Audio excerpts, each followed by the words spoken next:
Hello, hello, hello. Magandang buhay, mabiyayang buhay, mapagpalang buhay, mapayapang buhay, mahabang buhay sa ating lahat, mga kapatid, mga kaibigan, mga kababayan at mga karaydon sa ating Panginoon Kristo mula sa iba't ibang sulok ng Luzon, ng Visayas at ng Mindanao, ng ating pinakamamahal na bansang Pilipinas, tinaguriang perlas ng silangan.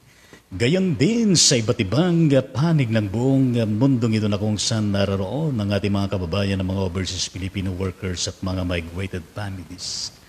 Ang abang lingkod ng Diyos ay narito muli upang pangunahan ng episode 886 ng Wide On Ministry para po sa ating Sunday Divine Vesper Worship Service, araw po ng Linggo, September 11, 2022.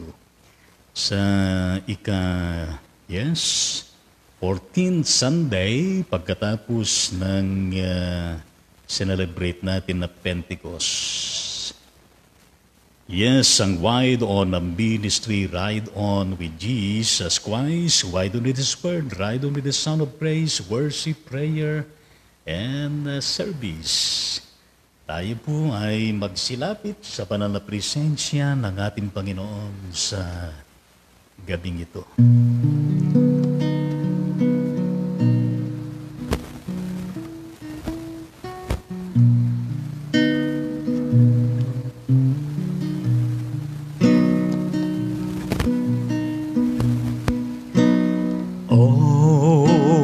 Magnify the Lord,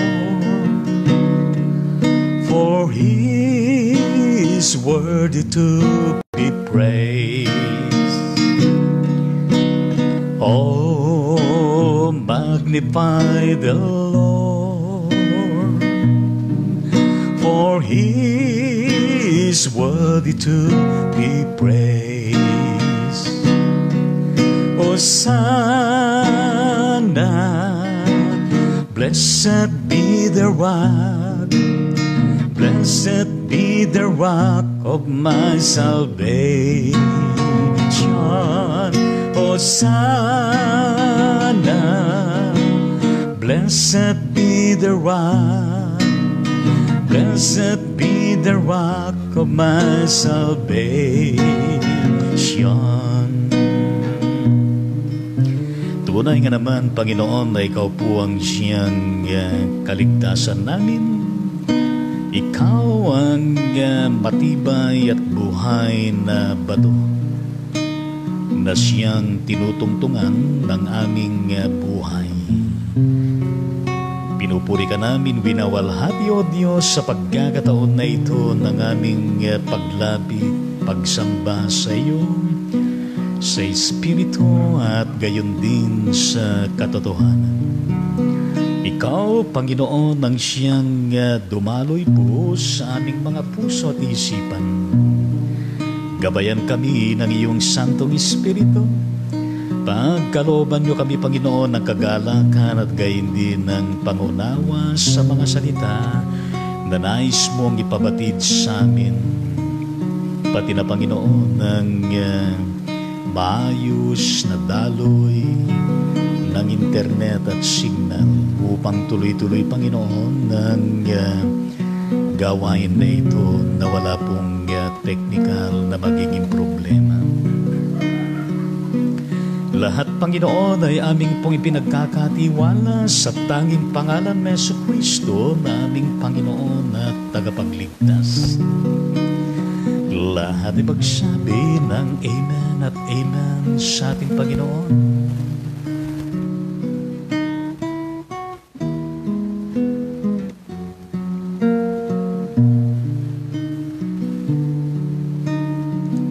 Oh, let the Son of God enfold you with the Spirit and His love. Let Him fill your heart and satisfy your soul. Oh, let Him have the things that hold you, and His Spirit like a dove will descend upon your life and make you whole.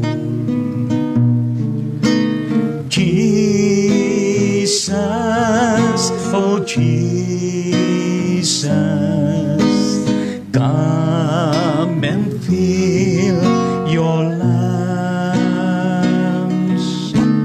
Jesus, oh Jesus,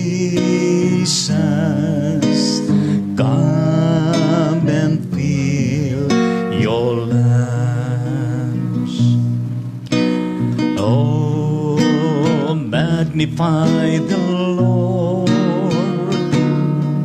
for He is worthy to be praised.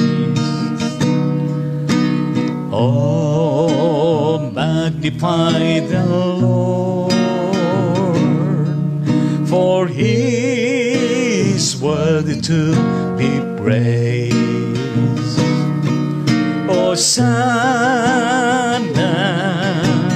blessed be the rock, blessed be the rock of my salvation. Hosanna, blessed be the rock, blessed be the rock of my salvation. Jesus, oh Jesus, come and fill your lungs. Jesus, oh Jesus, come and fill your lungs. Purihin po natin ang Panginoon sa mga awiting ito na tunay nga naman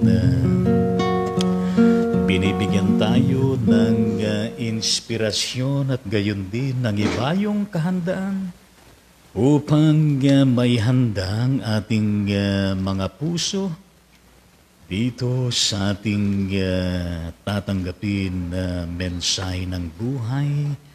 Magandang gabi po sa inyong lahat. At kumusta ho ba ang buong maghapon ninyo?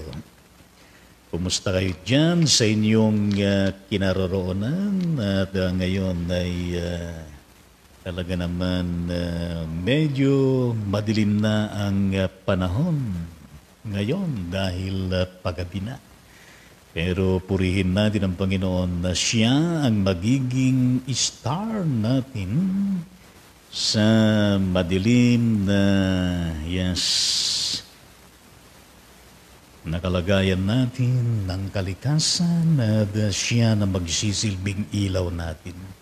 Tayo ay dumako sa ating pagtalakay sa mensahe ng buhay na kaloob ng Panginoon sa bawat isa atin, na ang ating salalayan na pinaka-passage ay masumpungan natin mula sa Gospel of Luke, chapter 15, verses 1 to 7.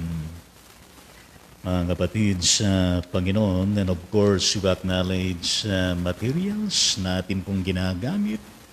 Ang Full Life Study Bible, King James Version, at gayon din ang Poimen, ang Biblia ng mga pastor na nilimbag ng Philippine Bible Society, and some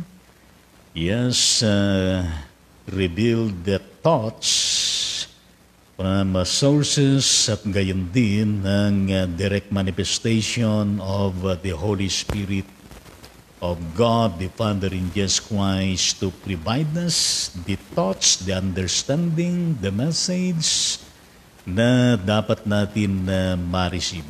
Di po ba mga karaydon sa Panginoon?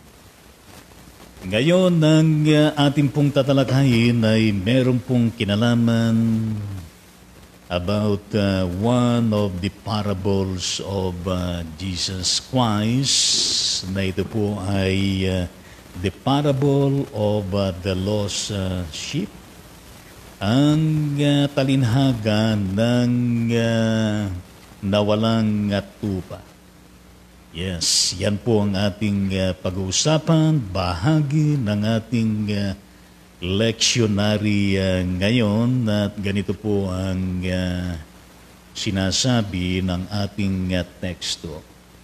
Ayon sa mismong direktang pagtalakay na po natin ngayon, you have your own Bibles and you may open your Bible at makimasa kayo sa akin. Yes. Ganito ang sinasabi ng mga paunang passage dito sa ating pong tatalakayin.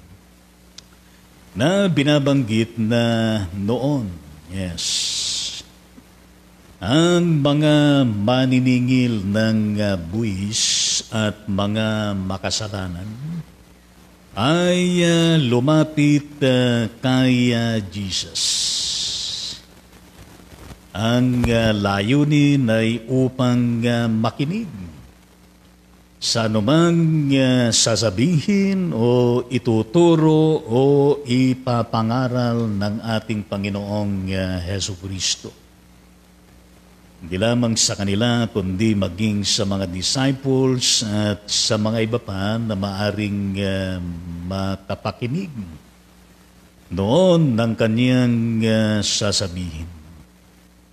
At gayon din sa pangyayaring ito, ay ang mga Pariseyo at gayon din ang mga eskriba ay nagbubulungan na nagsasabi, tinanggap ng taong ito ang mga makasalanan at kumakaing kasalo nila. Yes, yan po ang dalawang paunang verses dito bago tayo pumalaot mismo doon sa pinakatalinhaga ni Jesus sa nawalang tupa.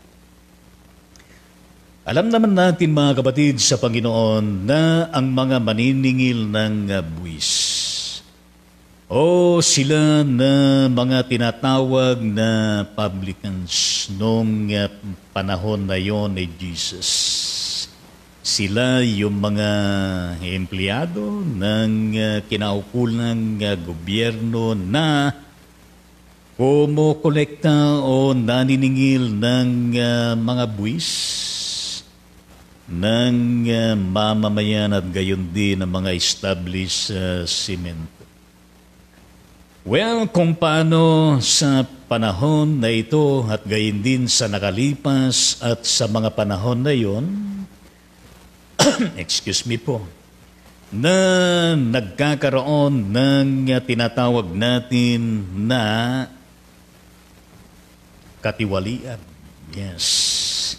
Nagkakaroon ng pandaraya o kaya pagnanakaw ng anumang maaring nakawin bilang lingkod ng bayan. At isa yan sa nagiging problema ng isang lipunan. Kaya hindi nauubos, hindi totally na nawawala ang usapin o mga nangyayaring korupsyon sa loob ng mga pamamahala. Ngayon, ito naman na mga sinners dito o makasalanan na binanggit ay mga tao na kung saan ay nasa mundo pa rin ng sanglibutan na ito. At gayon din na sila na merong mga ginawa o gawain o ginagawa pa na mga masasama na hindi sang-ayon sa kalooban ng Diyos, na nabubuhay sa buhay na makasalanan, sa buhay na nadadala ng simbuyo ng damdamin at isipan upang mahikayat. Yes, ng mga makamundong pleasures, mga makamundong masasamang impluensya at masasamang mga gawain. Well, maaaring yan ay mga Hudyo o mga Hintil o dilo kanya sino man na maituturing na sinners na makasalanan sa harapan ng ating Panginoon kasama ang mga publicanos o mga tax collectors maniningil ng buwis. Ngayon sa tagpong ito with the Lord Jesus Christ, nitong mga maniningil ng buwis at gayon din ang mga makasalanan di umano. Sila ho ay lumapit mismo kay Jesus. At iyan ay magandang hakbang ng buhay.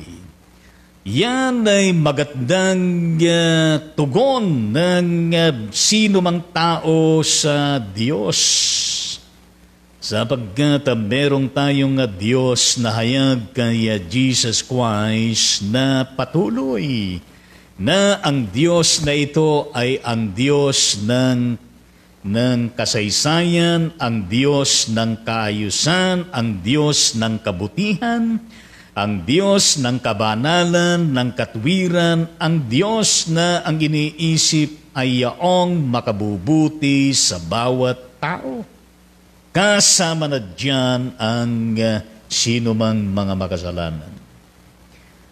Well, mga kapatid sa Panginoon, kung ang isang sinner o nagkasala o sino man na kung saan ay bahagi sa buhay na tiwali o hindi na ayon sa inasahan ng Diyos, ay binibigyan ng pagkakataon ng ating Panginoon upang sa ganon ay lumapit sa Kanya sa pamagitan ni Kristo.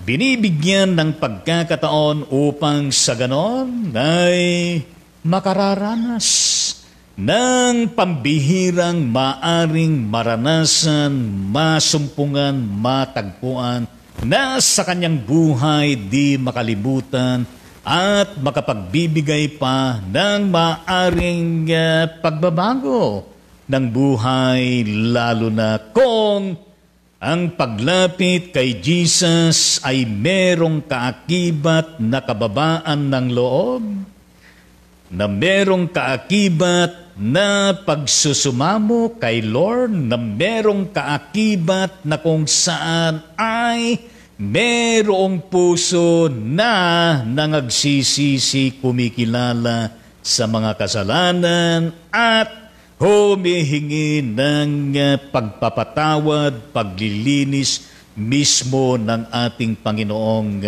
Heso Kristo.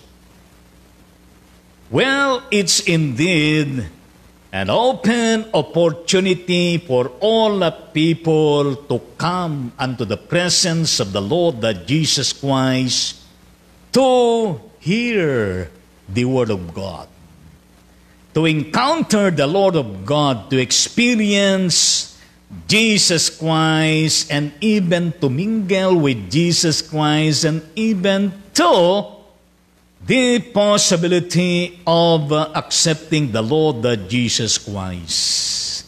Well, yan ay paunang lesson dito na konteksto ng ating inaaral ngayon, ang kahalagahan ng totoo at sincero na paglapit sa Panginoon, na merong kababaan ng loob at gayon din na merong bukas na tenga, merong bukas na puso, merong bukas na buhay, espiritu at kaluluwa upang makadaupang palad ang Panginoon at gayon din upang makaparinig ng salita ng ating Panginoon at gayon din na makatanggap ng biyaya ng ating Panginoon. Well, mga kapatid sa ating Panginoon Diyos, ano ang naging reaction nitong mga Pharisees at mga scribes dito? Mga Pariseyo at mga eskriba sa pakikidaupang palad ni Jesus sa mga lumapit na mga publikano at mga makasalanan upang makinig kay Jesus mismo.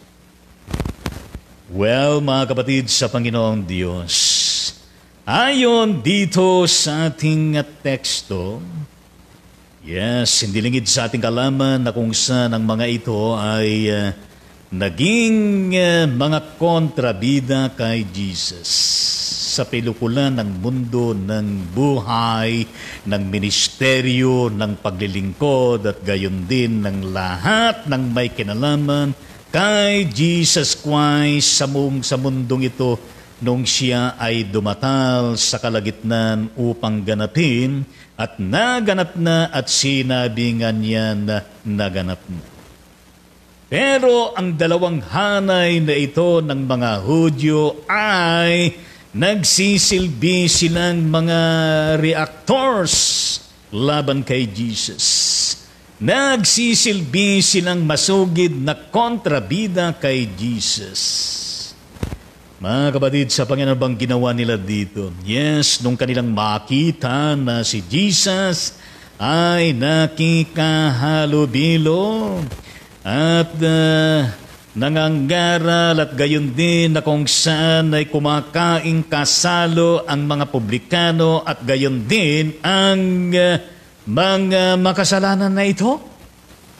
Well, ang mga Pharisees at mga scribes ay maaring ganito. Tinignan si Jesus mula ulo hanggang paa at bawat himaymay ng existence ni Lord Jesus pagkatapos ay gumaganon, di ba?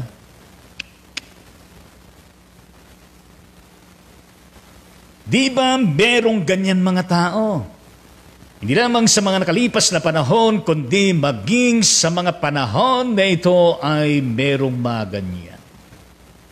Well, mga problema, mga laging nakasangkot, mga lagi na kung saan ay gumagawa ng mga bulong-bulungan ang ginamit dito sa King James Version, mga kapatid sa ating Panginoon. And the Pharisees and scribes murmured, saying, this man receiveth sinners and eateth with them.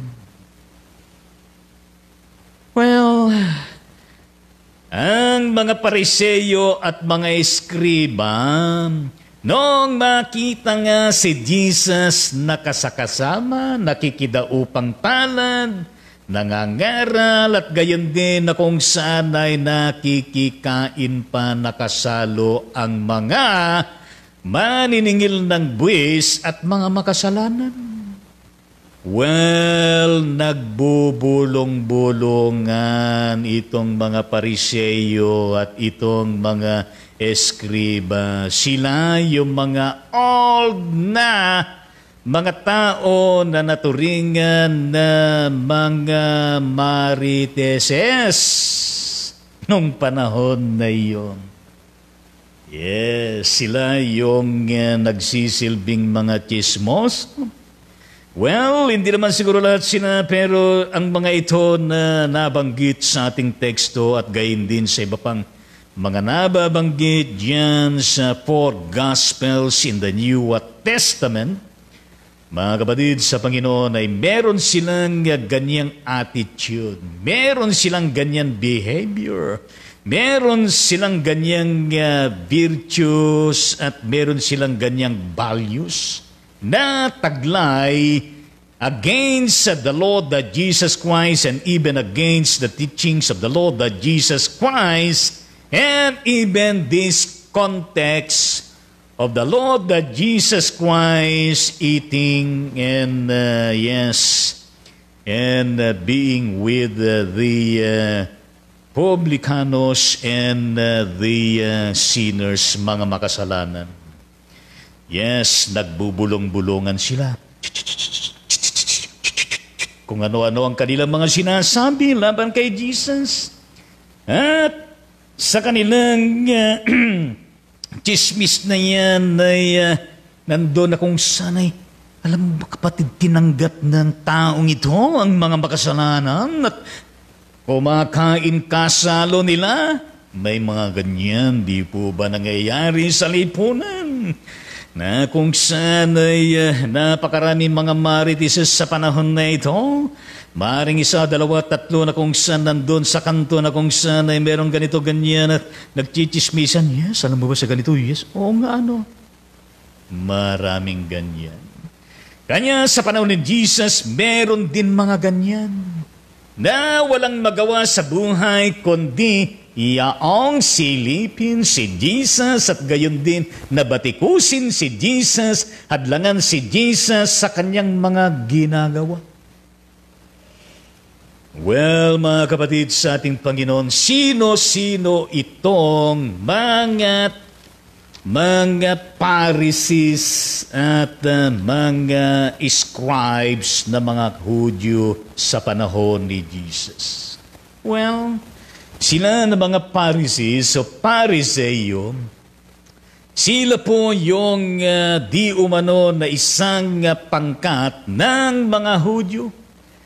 Noong panahon na mismo ni Jesus, at sila po ay mga tinagurian na mahigpit sa pagsunod sa kautusan ni Moises na nakasaad doon sa Old Testament, at gayon din ang mga alituntunin pa na naidagdag na sa mga kautusan ni Moises.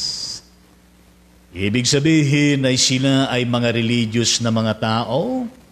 Ibig sabihin ay sila ay masugid na nagpapahalaga sa mga kautusan ni Moises. Nalalaman nila ang mga kautusan na ito. Sinusunod nila. Yes, kasama ang mga lituntunin na nadagdag na sa mga kautusan na yan. Well, yan ang mga Pharisees nung panahon na yon. Ngayon, sino naman itong mga scribes o mga eskriba na tinutukoy dito? Well, sila po yung mga tagapagturo at tagapagpaliwanag ng mga aralin sa matandang tipan sa Old Testament. Well, lalo na mga ka-ride-on sa Panginoon, ang pinakaunang 5 aklat sa Old Testament. Yes, kanilang sinisipi para sa iba ang mga kasulatan. So, ibig sabihin nun ay sila po ay merong taglay na talino, merong taglay na kakayanan, merong taglay na makaunawa sa mga bagay-bagay na kasaad sa 5 aklat. Yes, ang unang 5 aklat sa Old Testament: Genesis, Exodus, Leviticus, Numbers, Deuteronomy. Well, na kung saan ay sila po yung nakapagpapaliwanag, sila yung nagtuturo, sila yung sumisipi para magkaroon ng mga aralin mula sa mga ito. Well, gayon din na kung saan itong mga scribes o mga eskriba nung panahon ni Jesus, at gayon din sa Old Testament, mga karaydon sa Panginoong Diyos, na ang mga hari noong unang panahon ay may mga eskriba o scribe na naghahanda ng opisyal na kasulatan. marunong silang manulat.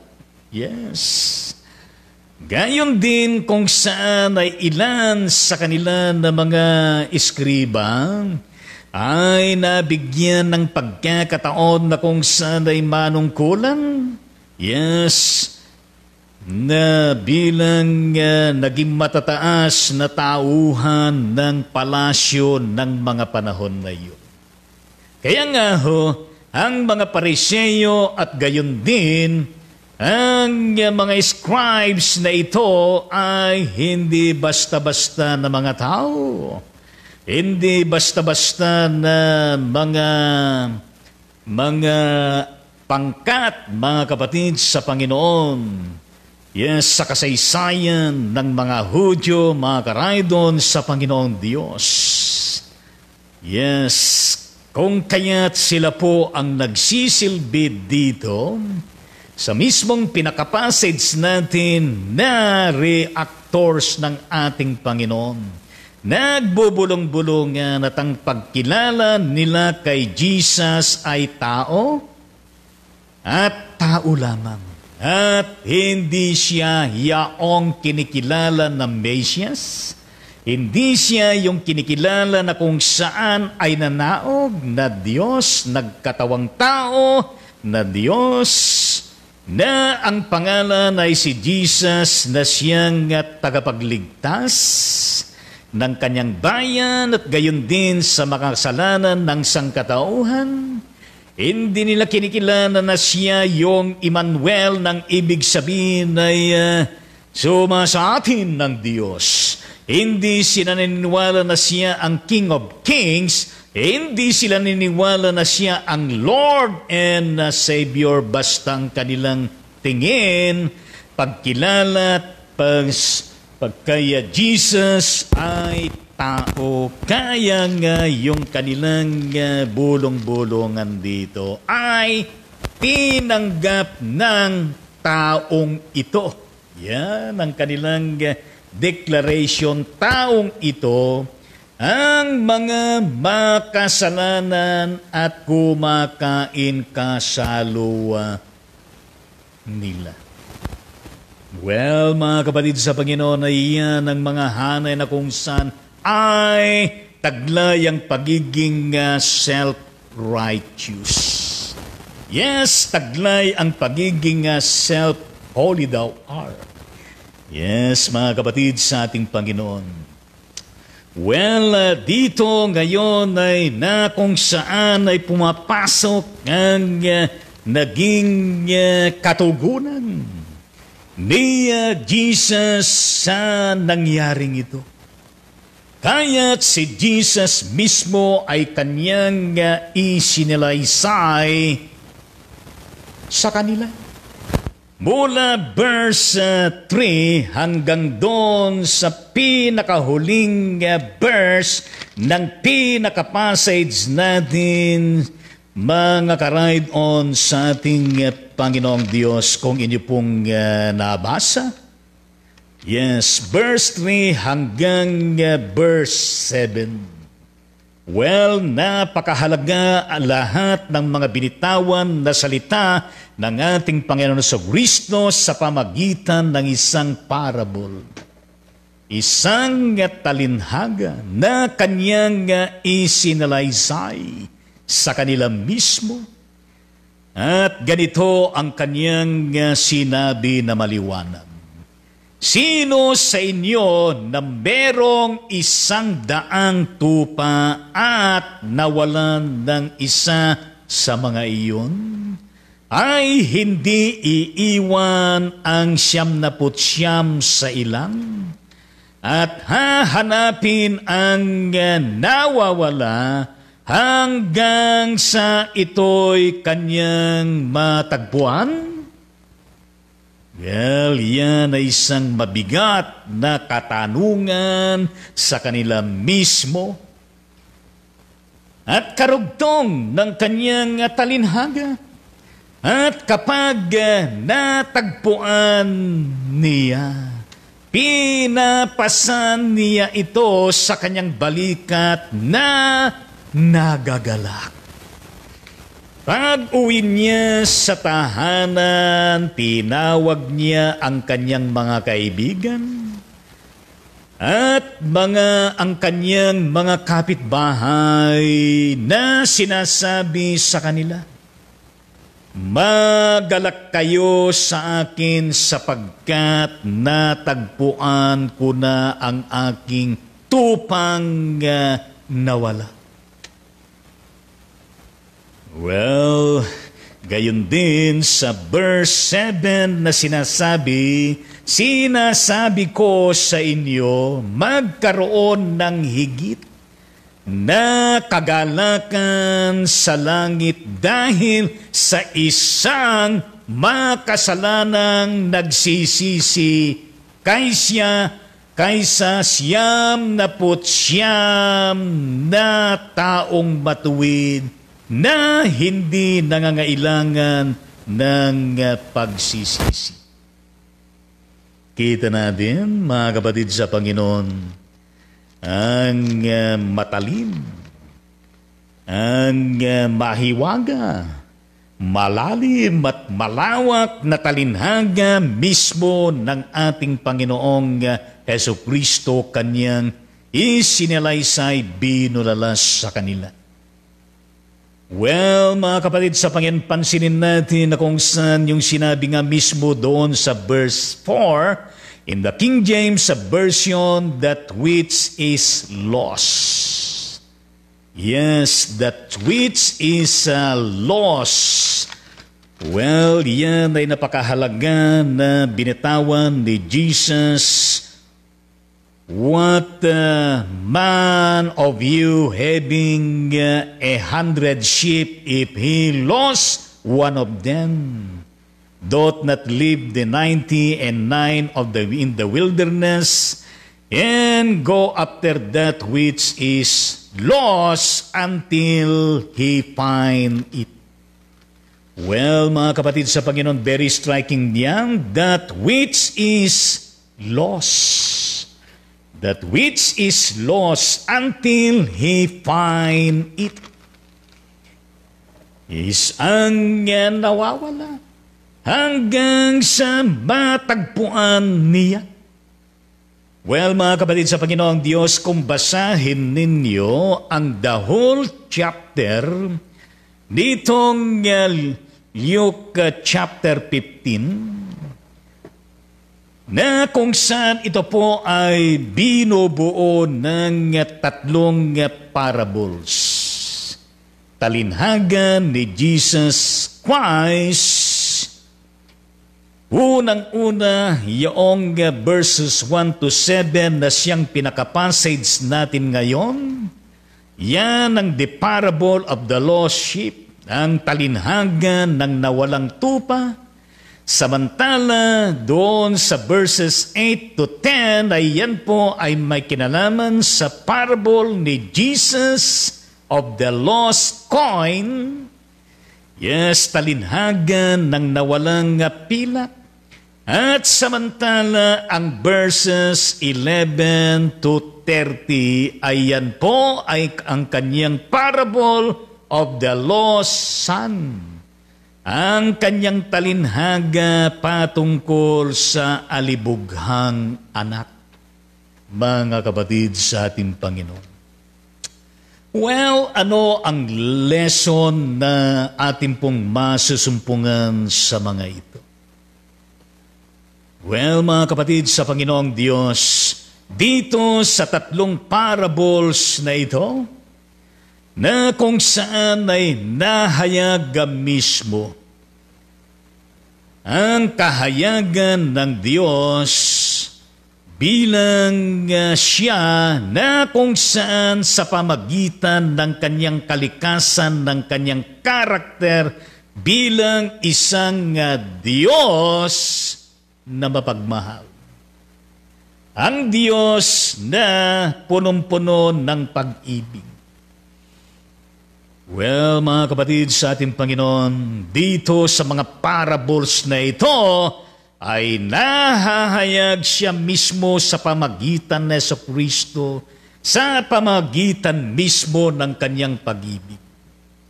At gayon din ang kanyang passion and desire, mga ka-ride-on sa Panginoon, upang sa ganon ay hanapin ang mga nawawala na tupa.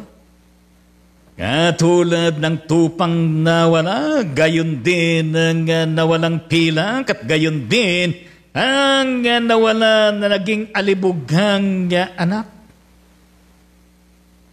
What purpose, mga kapatid sa Panginoon, na nandun ang paghahanap, na hindi maatim?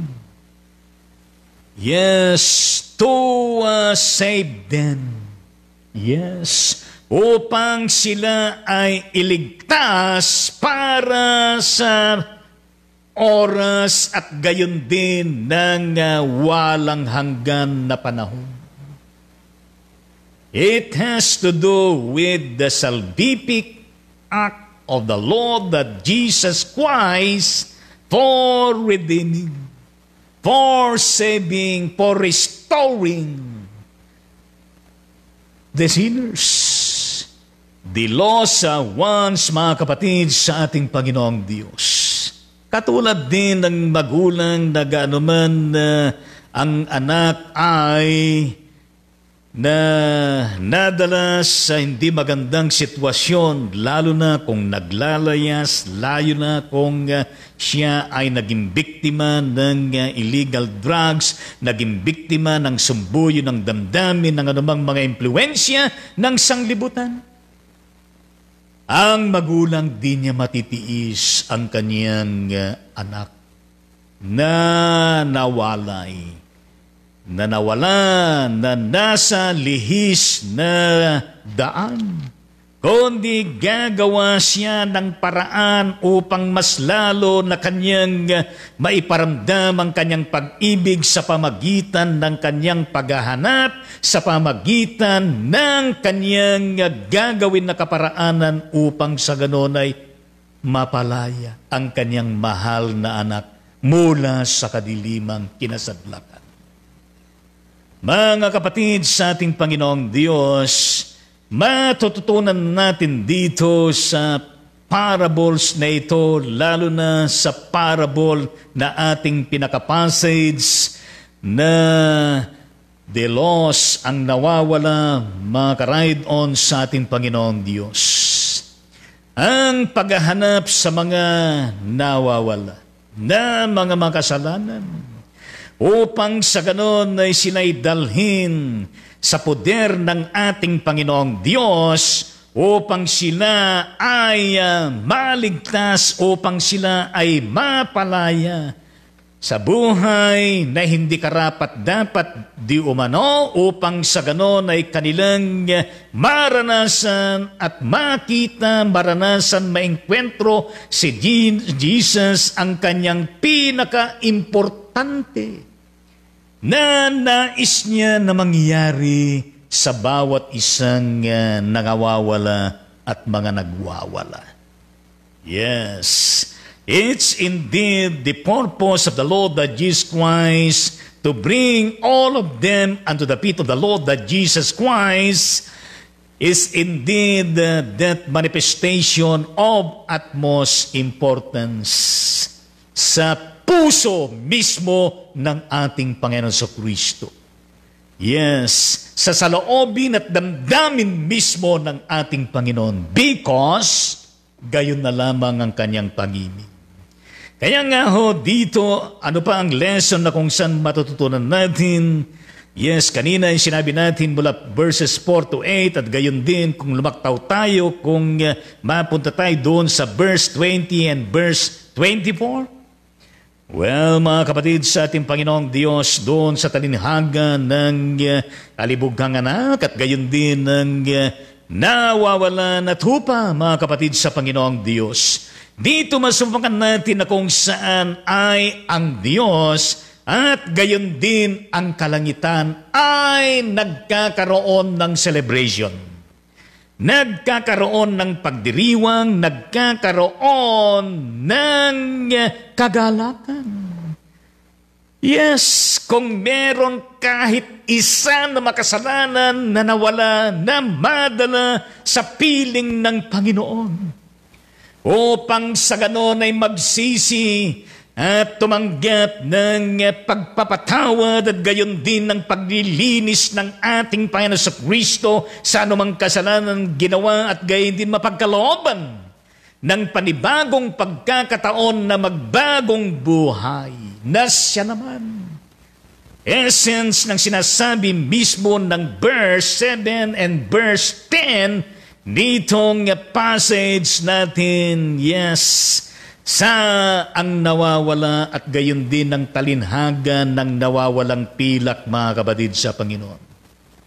Gayon din na kung saan ay, brothers and sisters in the Lord, no amount and no amount of trouble, sacrifice or suffering, mga kapatid sa Panginoon, that indeed it's too great in seeking the lost and bringing them unto the feet of the Lord that Jesus Christ, which is indeed the message na pinaparating sa atin ng verse 4 and verse 8 ng pinaka-passage natin mismo. Well, mahirap man ang gawain ng paghahanap sa nawawala. Well, merong mga banta, merong mga struggles, merong mga pagdadaanan ng mga persecutions, mga trouble, merong mga pagdadaanan ng mga sakripisyo, merong mga pagdadaanan ng mga sufferings. Pero kapag natagpuan ang nawawala at madala sa piling ng Panginoon, what a gigantic rejoicing, celebration, and thanking unto the Lord that Jesus Christ. Hallelujah at praise the Lord, purihin natin ang Panginoon. Rather than na kung saan tayo mismo ay ilalayo natin sa ating mga sarili sa mga sinners at gayon din sa iba pa na kung saan ay para bagang tayo yung pinakabanal at para bagang tayo yung pinakamalapit, pinaka-holy sa Panginoon. Rather than of becoming a bridge of reconciliation, a bridge of bringing them unto the Lord that Jesus Christ, for them to experience also the fullness of life, the fullness of salvation, the fullness of everlasting life, the beauty of being in the Lord that Jesus Christ, di po ba? Kaya nga po doon sa verse 7 ng ating pinaka-passage mismo, yes, na ang sinasabi sa ating passage, kung basahin natin muli, sinasabi ko sa inyo, eka ni Jesus, magkaroon ng higit na kagalakan sa langit dahil sa isang makasalanang nagsisisi, kaysa 99 na taong matuwid na hindi nangangailangan ng pagsisisi. Well, ang Diyos at ang mga anghel sa kalangitan, mga kapatid sa Panginoon Diyos, na kung sana'y taglay nila ang hindi malirip, hindi masayod, at gayon din ng lipos, siglig at umaapaw na pag-ibig. At gayon din ng habag, at gayon din ng awa, at gayon din ng kanilang pakikipanambitan, pakikiramay.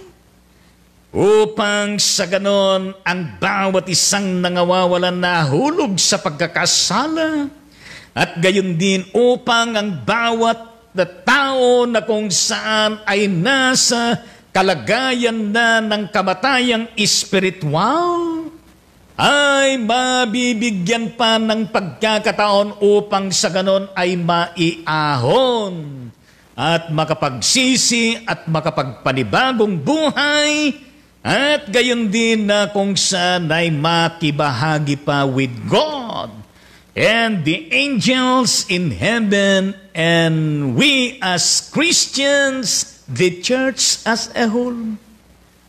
of rejoicing unto the Lord Jesus Christ. Hallelujah. Kaya nga ho, sa pag-ibig ng Diyos at gayon din ng kanyang malasakit sa mga makasalanan, well, ayan ay napakahalaga na kung saan ay labis-labis nating pinapasalamatan at labis natin inuunawa, binibigyan ng pagkakataon. Yes, maaari niyong basahin mga kapatid sa Panginoon. Kung ano yung sinasabi diyan sa batang Isaiah chapter 62 verse 5 at gayon din ang sinasabi ng Jeremiah chapter 32 verse 41 at gayon din ang sinasabi ng Ezekiel chapter 18 verse 23 and verse 32 at gayon din ang sinasabi diyan sa batang Hosea chapter 11 verse 8 at gayon din ang sinasabi ni Paul sa Romans chapter 5 verses 6 to 11 at gayon din ang sinasabi ni Peter sa kanyang ikalawang sulat, 2 Peter chapter 3 verse 9 at magyang sinasabi ni Jesus mismo sa John 3:16, "For God so loved the world that He gave His only begotten Son, that whosoever believeth in Him shall not perish but have everlasting life." Gayon na lamang ang pag-ibig ng Diyos. Kaya ibinigay niyang kanyang bugtong na anak upang ang sino man sa kanya sumpalatay hindi mapahamak kundi magkaroon ng buhay na walang hanggan.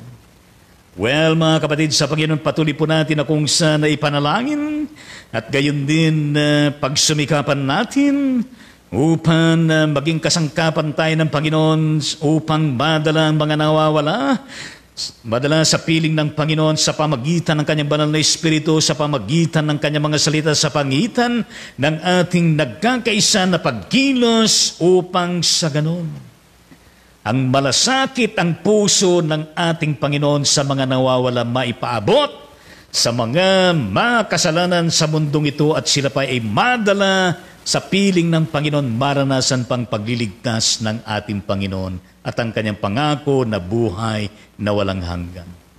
Sa pangalan ng Ama, ng Anak at ng Banal na Espiritu, lahat ay magsabi ng Amen at Amen at Amen sa ating Panginoon. Ngayon po ay ating pong likumin ang ating mga kaloob sa pagkakataon na ito at bahagi ng ating pagsamba at pagiging kaugnay sa ating Panginoong Heso Kristo. Hallelujah at praise the Lord. Yes, at ito po ay ating gawin ng may katapatan. Purihin natin ang ating Panginoon sa pagkakataon na ito. Yes, kung hindi pong nalikom na ang mga kaloob na ito, mga kapatid, sa ating Panginoon, ay awitin po natin ang doxology. Praise God from whom all blessings flow. Praise Him all creatures here below. Praise Him above ye heavenly hosts. Praise Father, Son, and Holy Ghost. Amen.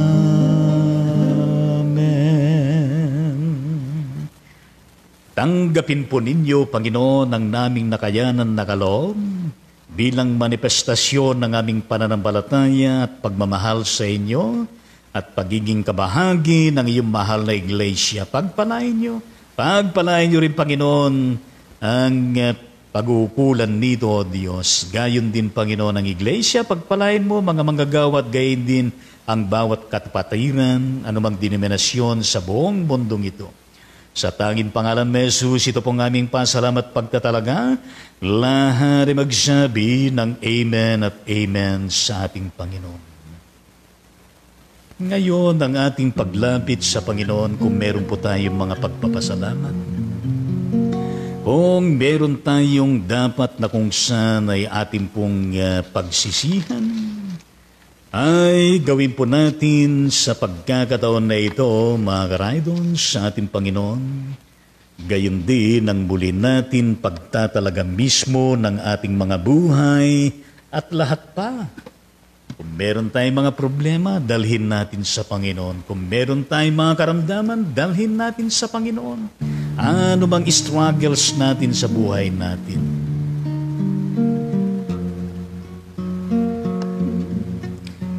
Sawitin po natin ang napakadakilang pag-ibig ng Diyos. Dakila ang pag-ibig ni Jesus.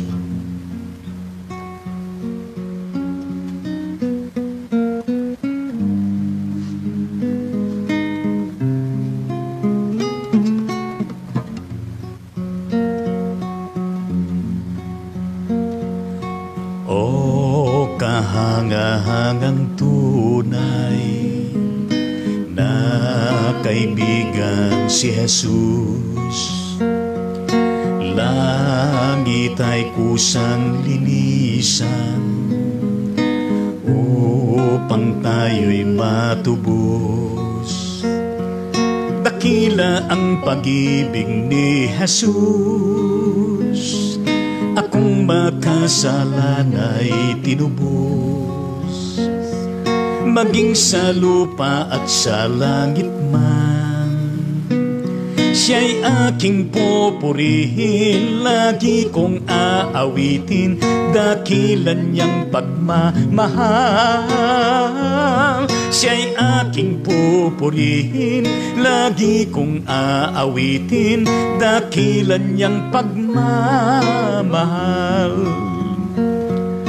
Nakilala ko si Kristo nang pag-asa'y magdilim.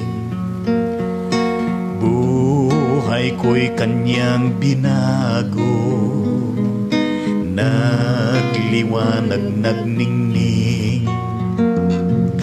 Dakila ang pag-ibig ni Jesus.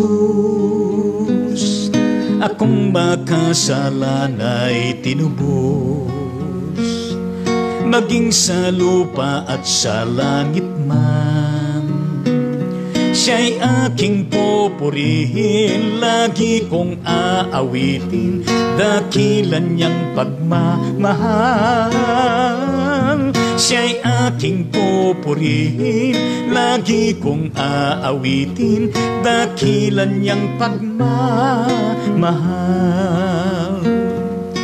O kahangahangang tunay na kaibigan si Jesus.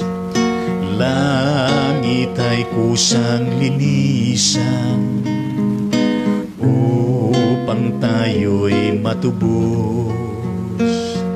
Dakila ang pag-ibig ni Jesus. Akong makasalan ay tinubos, maging sa lupa at sa langit man.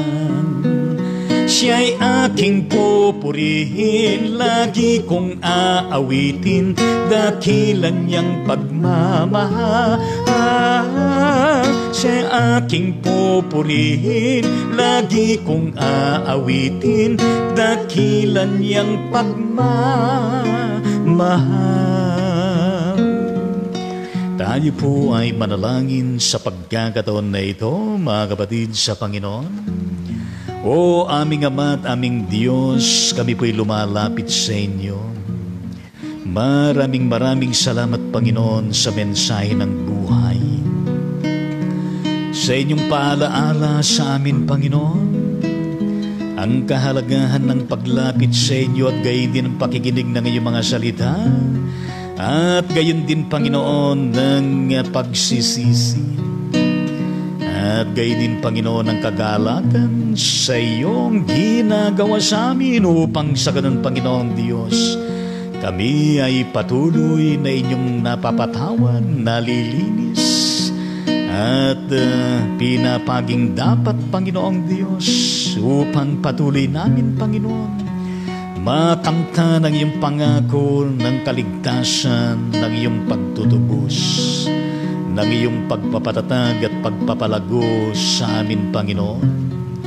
O aming Ama at aming Panginoon, maraming salamat po sa nagdaang buong linggong nakalipas.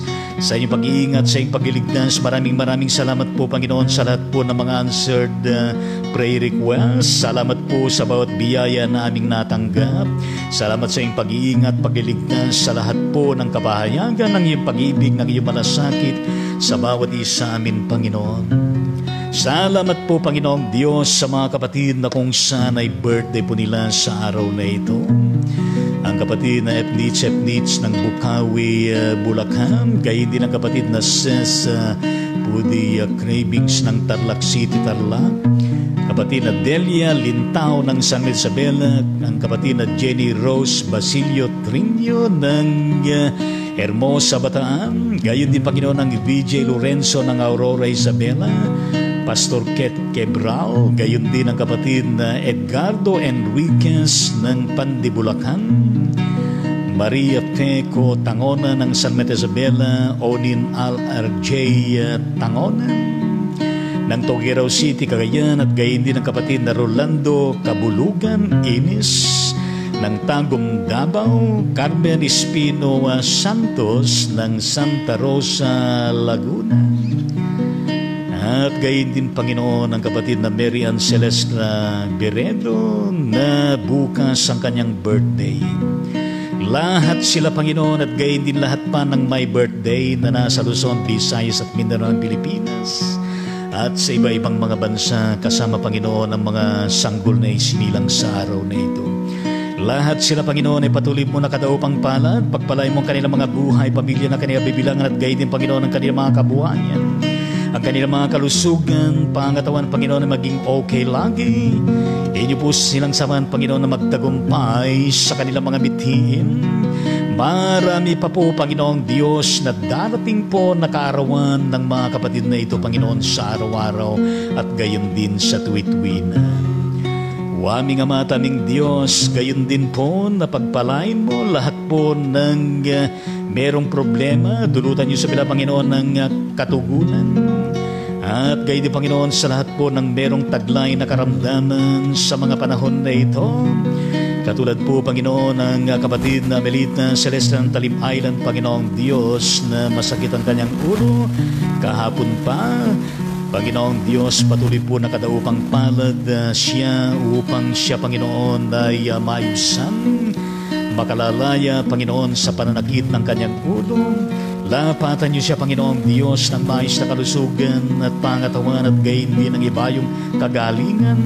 Pagpalain mo ang kanyang pamilya, Panginoong Diyos, at gayon din ang kanilang ministeryo sa pamagitan ng kanyang asawa, Pastor James Celestra, Panginoon, sa mga churches niyan, sa mga pastor, sa mga membro, Panginoon, pagpalain mo sila lahat, Panginoong Diyos. Lahat pa po, Panginoon, na merong karamdaman, saan man sila naroon, pag-abutan, at gayon din, Panginoong Diyos, sa kanilang mga bahay, sa kanilang karamdaman, Panginoon. Yes, hindi po silang pagpalain, pangunahan, Panginoong Diyos, at kilala man namin o hindi, hindi po silang abutin sa pagkakataon na ito. Dulutan mo sila, Panginoon Diyos, ng kagalakan, ng kapanatagan, at gayon din ng lubos na kagalingan, ng ma-restore sila, nang sila magkaroon, Panginoon, na maayos na kalusugan at pangatawan, at gayon din na matugunan po ang kanilang mga pangailangan sa araw-araw, Panginoon. Aming Ama at aming Diyos, patuloy po na pagpalain mo ang bansang Pilipinas sa kabuuan, at gayon din lahat ng bansa, at gayon din ang buong mundong ito, lahat po ng mga tao sa mundo, at gayon din ang mga leaders, Panginoon, sa bawat bansa. Dumaloy, Panginoon, ang kapahayagan ng iyong ebanghelyo, ng iyong kaharian, at gayon din, Panginoong Diyos, dumaloy ang iyong paghahari, ang inyong katwiran, ang iyong kabanalan, ang iyong kapayapaan, Panginoong Diyos, at gayon din ang iyong katarungan para po sa ikapagbabago ng buong mundong ito at ng buong sangkatauhan, Panginoong Diyos. Aming Ama at aming Panginoon, marapatin niyo na kung saan ay ipagkaloob niyo, Panginoon, ng kagalingan din para kay Rodolfo Jimenez Mangali, Senior ng Dampalit,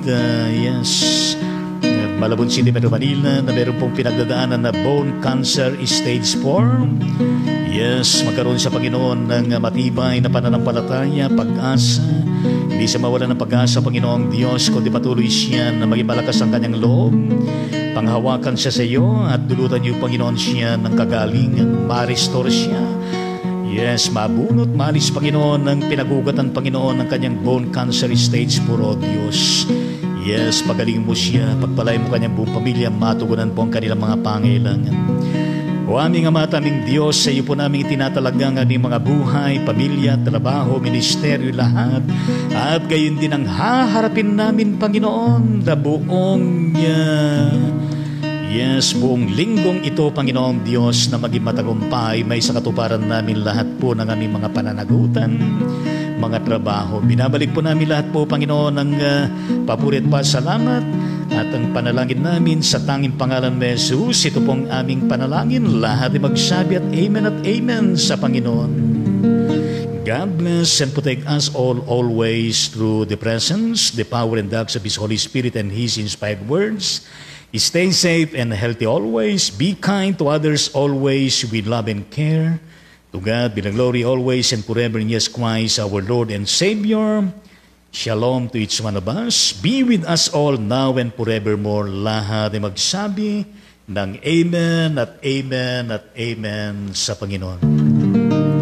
Glory be to the Father and to the Son and to the Holy Ghost, as it was in the beginning, is now and ever shall be, world without end.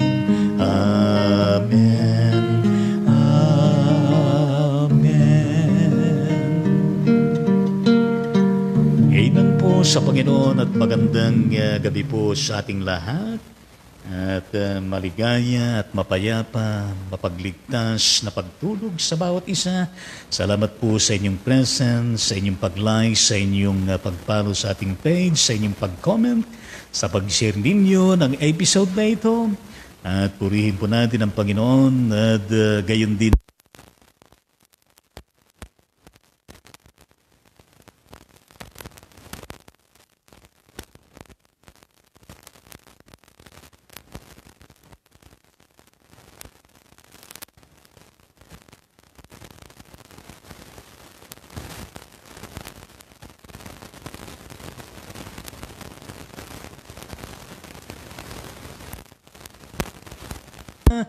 Bukas alas 7 ng umaga sa ating episode 887.